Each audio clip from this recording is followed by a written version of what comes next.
नमस्कार दोस्तों, एक बार फिर स्वागत है आपका अपने YouTube चैनल द टेक गुरुजी में। मैं हूं आपका दोस्त नितिन दुबे। दोस्तों, आज के हम इस वीडियो में आपको इंटेलिजेंट ब्यूरो की जो भर्ती आई है उसका फॉर्म भरने का तरीका आपको इस वीडियो में बताने वाले हैं। दोस्तों, यदि इस फॉर्म की योग्यता की बात की जाए तो योग्यता इसकी 10वीं 12वीं और ग्रेजुएशन आपका किसी विषय में हो, ये योग्यता मांगी गई है। 10वीं के हिसाब से 10वीं की पोस्ट सेलेक्ट कर पाएंगे, 12वीं के हिसाब से 12वीं की पोस्ट सेलेक्ट कर पाएंगे, और ग्रेजुएशन के यदि जिसने किया है वो अपने ग्रेजुएशन के हिसाब से पोस्ट को सेलेक्ट कर सकेगा। SC ST की जो फीस की बात की जाए तो वो 450 है, और जनरल OBC की फीस जो है 550 रुपए है। तो ये तो हो गई फीस की बात। आयु की बात की जाए तो 13/11/2023 की स्थिति में 13/11/2023 को आवेदक को 18 से 27 उम्र का होना चाहिए। ये इसकी समय सारणी है। और इसका जो और ज्यादा नोटिफिकेशन है उसका PDF जो है मैं लिंक में डिस्क्रिप्शन पे जो है अपलोड कर दूंगा। वहां से आप जाके देख सकते हैं कि इसका पूरी जानकारी जो आप विस्तृत रूप से पढ़ सकते हैं। फॉर्म भरने के तरीका जो हम आपको बता रहे हैं इसमें आपको पूरा नोटिफिकेशन बताने अभी संभव नहीं है, इसलिए हमने मोटी मोटी जानकारी आपको बता दी है। आपको ज्यादा जानकारी चाहिए, इसका नोटिफिकेशन पढ़ना है तो डिस्क्रिप्शन पे इसका लिंक डला हुआ है, वहां से आप ओपन करें PDF को और वहां से आप इसका पूरा नोटिफिकेशन पढ़ सकते हैं। तो आज के इस वीडियो में जो है हम इंटेलिजेंट ब्यूरो का फॉर्म भरने का तरीका बताएंगे। तो दोस्तों, इस साइड में कैसे आना है ये तरीका भी आपको मैं बीच में वीडियो में बताऊंगा कि इंटेलिजेंट ब्यूरो की ऑफिशियल वेबसाइट में जहां से हमको फॉर्म भरना है वहां हम कैसे आएंगे। तो ये तरीका वीडियो के बीच में मैं बताऊंगा, तो वीडियो में अंत तक बने रहिएगा, वीडियो को अंत तक देखिएगा, कैसे फॉर्म भरना है पूरी जानकारी देखिएगा। तो चलिए चलते हैं और बताते हैं आपको इंटेलिजेंट ब्यूरो का फॉर्म कैसे भरना है। तो दोस्तों, यदि आप हमारे चैनल में नए विजिट हुए हैं तो चैनल को फटाफट सब्सक्राइब कर लीजिए और बेल आइकन घंटी को जरूर से दबा देना, ताकि जब भी हम कोई ऐसा वीडियो डालें उसका नोटिफिकेशन सबसे पहले आपको प्राप्त हो सके और आप उस जानकारी को देख सकें। चलिए चलते हैं, बताते हैं इंटेलिजेंट ब्यूरो का फॉर्म कैसे भरना है। इसके लिए हम ये देखिए जो रजिस्टर्ड बटन बना हुआ है, ये रजिस्टर बटन पर हम क्लिक करेंगे। रजिस्टर बटन पर क्लिक करने के बाद में एक हमारे सामने नया विंडो ओपन होगा, जिसमें हमें अपनी व्यक्तिगत जानकारी देनी है, जैसे नाम हो गया, मोबाइल नंबर हो गया और ईमेल आईडी हो गई। और यहाँ पर हमें अपना स्टेट सेलेक्ट करना है, अपनी कैटेगरी सेलेक्ट करना है, पोस्ट का नेम सेलेक्ट करना है। ये सारी चीजें जो है हमें बेसिक रूप से यहाँ पर दर्ज करनी है। चलिए मैं यहाँ पे अपनी सारी डिटेल यहाँ पर देखिए मैं फिल कर देता हूँ। यहाँ पे नाम, मोबाइल नंबर, ईमेल आईडी मैंने सारी डिटेल फिल कर दी है। अपना स्टेट, अपना डिस्ट्रिक्ट सेलेक्ट कर लिया है मैंने यहाँ पर। इसके बाद दोस्तों यहाँ पे यदि डिसेबिलिटी है 40% से अधिक तो यहाँ पर यस करें, यदि डिसेबिलिटी नहीं है तो नो करें। विकलांगता का प्रकार पूछा गया है। कैटेगरी, यहाँ पर अपनी कैटेगरी को सिलेक्ट करेंगे और यहाँ पे अपनी पोस्ट का नेम सेलेक्ट करेंगे। आपकी योग्यता के हिसाब से, आपके जेंडर के हिसाब से जो यहाँ पर पोस्ट ओपन हो रही है उस पोस्ट को आपको यहाँ पे इस प्रकार से सिलेक्ट कर लेना है। पोस्ट कोड भी बाजू में दिखेगा। आई एग्री बटन पर हम टिक करेंगे और कैप्चा डालकर हम रीवेरीफाई बटन पर क्लिक करेंगे। रीवेरीफाई क्लिक करने के बाद में दोस्तों एक विंडो और हमारे सामने ओपन होगी, जिसमें हमने जो जानकारी अभी दी थी वो जानकारी यहाँ पर शो कर रही है। सब में हमें टिक लगाना है। यहाँ पर यदि किसी प्रकार की कोई गलती है तो बैक आकर हम एडिट कर सकते हैं। इस प्रकार से टिक करके हम सबमिट बटन पर क्लिक करेंगे और आई एग्री बटन पर हम क्लिक कर देंगे।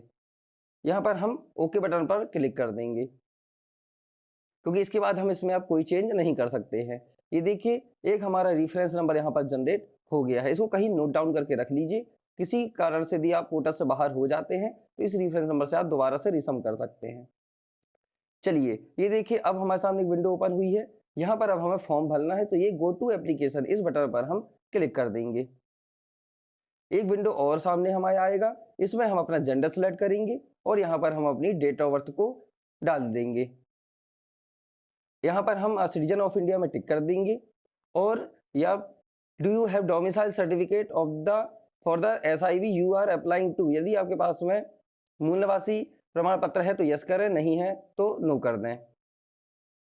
इसके बाद में ये देखिए हमारे सामने हमारा यहाँ पर फादर्स नेम, मदर्स नेम और मटेरियल स्टेटस और रिलीजन, ये चीजें हमको यहाँ पर सिलेक्ट करनी है। ये देखिए हमने डाल दी है अपनी सारी डिटेल्स। इसके बाद हम नीचे स्क्रॉल डाउन करेंगे और यहाँ पर हम उन जिलों का चयन करेंगे जिन जिलों में हमें परीक्षा देनी है। तो पहले हमें अपना स्टेट सेलेक्ट करना पड़ता है और उस स्टेट के हिसाब से हमें सिटी का चयन करना है। 5 सिटियां हमें चयन करनी है। आप किसी भी स्टेट की चयन कर सकते हैं। यहाँ पर आवेदक को मध्य प्रदेश में ही 5 सिटियों में परीक्षा देनी है, तो मध्य प्रदेश की ही 5 सिटियों का चयन कर लिया गया है। आप अपनी इच्छा अनुसार सिटी का चयन करें। यहाँ पर एक्स सर्विसमैन यदि हैं आप तो यस करें, नो है नहीं है तो नो करें। इसके बाद में यदि आप विडो है, डाइवोर्स वूमन है या दोबारा से शादी हुई है किसी महिला की, तो यहाँ पर यस करे और ना ही है तो नो कर दे। इसके बाद में पूछ रहा है कि आप जो भी यहाँ पे कंडीशंस पूछी जा रही है, यहाँ पर यदि आप एप्लीकेबल है तो यस करें और नहीं है एप्लीकेबल तो नो कर दें। तो यहाँ पे मैं जिस हितग्राही का, जिस स्टूडेंट्स का फॉर्म भर रहा हूँ, इन सारी कंडीशंस में वो नहीं है, पात्र नहीं है, इन कैटेगरी में नहीं आती है, तो मैंने नो कर दिया है। आप अपने हिसाब से यस और नो का सिलेक्ट करें।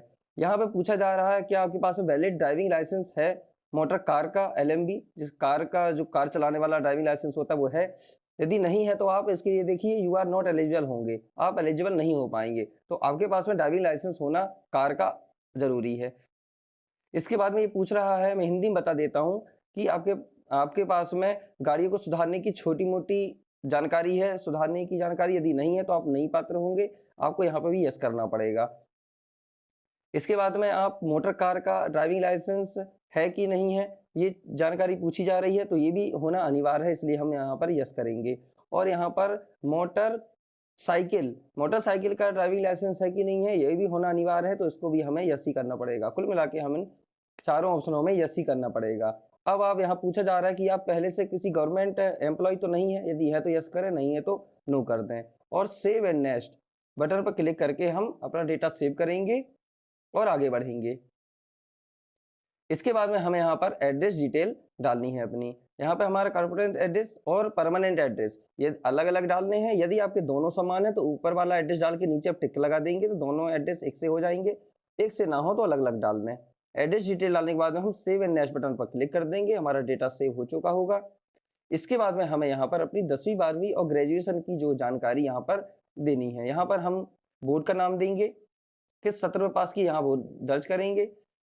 यहाँ पर हम अपने स्कूल का या कॉलेज का नाम, यहाँ पर हमारा सब्जेक्ट, यहाँ पे हमने पास हुए हैं फेल वो सिलेक्ट करना है। और यहाँ से हमको परसेंटेज में रहा या CGPA में हमारे मार्क्स थे वो सिलेक्ट करके नीचे हमें मार्क्स ऑबिटेंट कितने मिले थे और मैक्सिमम मार्क्स कितने में से वो नंबर दर्ज करने हैं, तो परसेंट ऑटोमेटिक कैलकुलेट हो जाएगा। इसी प्रकार से 12th और इसी प्रकार से ग्रेजुएशन की डिटेल हम फिल कर देंगे। चलिए मैं सारी जानकारी इसको फिल कर देता हूँ। ये देखिए मैंने सारी जानकारियों को फिल कर दिया है। इसके बाद में ये पूछ रहा है कि आपकी लोकल लैंग्वेज क्या है, आप लोकल लैंग्वेज कौन सी जानते हैं, हिंदी या इंग्लिश। तो यस में टिक लगाना है और जो भी लैंग्वेज आप जानते हैं, हिंदी हो या इंग्लिश, वो यहाँ पर आपको टाइप कर देनी है, जो भी भाषा आप अच्छे रूप से जानते हैं। इसके बाद में नीचे एक्सपीरियंस डिटेल पूछ रहा है कि आपके पास में किसी काम का एक्सपीरियंस है, यस है तो हाँ है तो यस करें, नहीं है तो नो करके सेव एंड नेक्स्ट बटन पर क्लिक करेंगे और आगे बढ़ेंगे। इसके बाद में हमें यहाँ पर अपनी फोटो और साइन को अपलोड करना है। फोटो जो है 50 KB से 100 KB के बीच की होना चाहिए, साइन भी 50 KB से 100 KB के बीच का होना चाहिए। और जो है मूल निवासी यदि प्रमाण पत्र आप अपलोड करते हैं तो आपको वो 50 KB से 1 MB तक की फाइल को वो ले लेगा, चाहे वो PDF हो या JPG फाइल हो या JPEG फाइल हो, किसी भी फॉर्मेट की फाइल को वो ले लेगा, लेकिन 1 MB तक की फाइल को होना चाहिए। ये देखिए हमने यहाँ पर फोटो को अपलोड कर दिया है। अपलोड फोटो में क्लिक करने के बाद में हम सिंपल से क्लोज कर देंगे यहाँ पर। इसके बाद में इसी प्रकार से हमें हस्ताक्षर को अपलोड करना है। तो ये देखिए हमने ड्रैग में क्लिक किया और जिस लोकेशन में हमारे साइन है उस लोकेशन में जाके हम साइन को सेलेक्ट करेंगे और इस प्रकार से क्लोज कर देंगे। तो इस प्रकार से हमारे फोटो और साइन दोनों अपलोड हो जाएंगे। इसके बाद दोस्तों हमें यहाँ व्यू फोटो में क्लिक करके अपनी फोटो और साइन को एक बार देख लेना है कि अच्छे से दिख रहे हैं कि नहीं दिख रहे हैं, और देखना भी आवश्यक है, बिना देखे ये फॉर्म सबमिट नहीं होगा। देन इसके बाद में नीचे आएंगे, पेमेंट मोड में ऑनलाइन पर टिक करेंगे।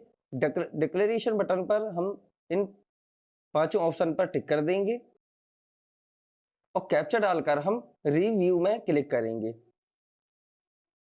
रिव्यू में क्लिक करना इसलिए आवश्यक है दोस्तों कि जो भी जानकारी हमने अब तक भरी है वो जानकारी सही है कि गलत है, पूरी हम यहाँ से वेरीफाई कर सकते हैं। तो ये देखिए रिव्यू करने पर हमने पूरी जानकारी देख ली जो भी हमने फॉर्म फिल किया है। ओके बटन पर क्लिक कर देंगे और सबमिट बटन पर क्लिक कर देंगे। आई एग्री पर क्लिक करेंगे यहाँ कैप्चे में कुछ मिस्टेक हुई है, हम कैप्चा दोबारा भर के सबमिट बटन पर क्लिक कर देते हैं।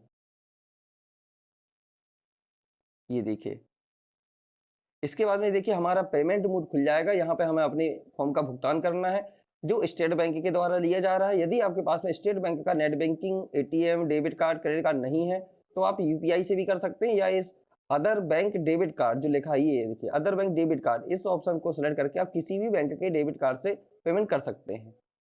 तो मैं यहाँ पर कन्फर्म करूंगा, ये फिर से हम कन्फर्म करेंगे और इसके बाद में यहाँ पर हम अपनी कार्ड डिटेल को डाल के भुगतान कर देंगे। ये देखिए हमने पेमेंट इसका कर दिया है, सक्सेसफुली हमारी पेमेंट हो चुकी है। क्लोज बटन पर क्लिक करेंगे और ये जो हमारे सामने एक रसीद निकल आई है, इस रसीद का प्रिंट आउट निकाल लेंगे या इसको कहीं सुरक्षित रूप से रख लेंगे, क्योंकि जब भी प्रवेश पत्र हमारे जनरेट होंगे, प्रवेश पत्र आएंगे, तो इसी फॉर्म की मदद से हम अपना प्रवेश पत्र निकाल पाएंगे और अपनी परीक्षा को दे पाएंगे। तो जानकारी दोस्तों कैसी लगी हमारी, कमेंट सेक्शन में जरूर बताइएगा। वीडियो पसंद आया हो तो वीडियो को लाइक करिएगा। चैनल तो अब तक आपने सब्सक्राइब कर ही दिया होगा, नहीं किया है तो चैनल सब्सक्राइब कर दें ताकि आगे आने वाली जानकारी आपको बराबर मिलती रहे। मिलते हैं अगली वीडियो में अगली जानकारी के साथ में। जय हिंद, जय भारत।